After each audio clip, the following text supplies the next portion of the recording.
नमस्कार विद्यार्थी मित्रांनो, आपण एक नवीन अपडेट घेऊन आलो आहोत। नवीन 3 सैनिकी स्कूल पूर्ण भारतामध्ये आपले ओपन झालेले आहेत। मिनिस्ट्री ऑफ डिफेन्स च्या अंडर ह्या सगळ्या स्कूल सैनिकी स्कूल कार्यरत असतात।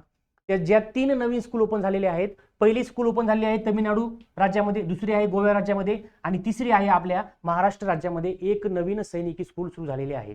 जी की आहे तिचं नाव आहे योगेश्वरी सैनिकी स्कूल अंबेजोगाई आणि जिल्हा आहे तो आपला बीड जिल्हा आहे तो। ठीक आहे।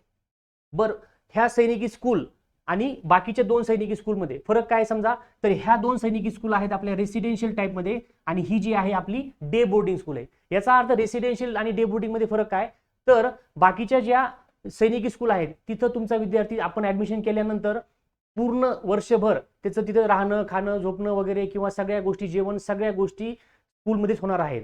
पण ही जी नवीन स्कूल आपल्या इथे ओपन झालेली महाराष्ट्रामध्ये तिथं रेसिडेन्शियल नाहीये, म्हणजे तुमचा विद्यार्थी शाळेत जाणार आहे संध्याकाळी आपापल्या घरी परत येणार आहे। ती डे बोर्डिंग स्कूल आहे, म्हणजे दिवसापुरती शाळा दिवसापुरती स्कूल मर्यादित आहे। आपल्या महाराष्ट्रामध्ये ऑलरेडी सातारा आणि चंद्रपूर ह्या 2 ठिकाणी सैनिकी स्कूल आहे आणि आता तिसरी सैनिकी स्कूल अंबेजोगाईमध्ये ओपन झालेली आहे। देशामध्ये टोटल 33 सैनिकी स्कूल आतापर्यंत आहेत, त्याच्यामध्ये ह्या 3चं तुम्ही ऍडिशन करू शकता। थँक्यू।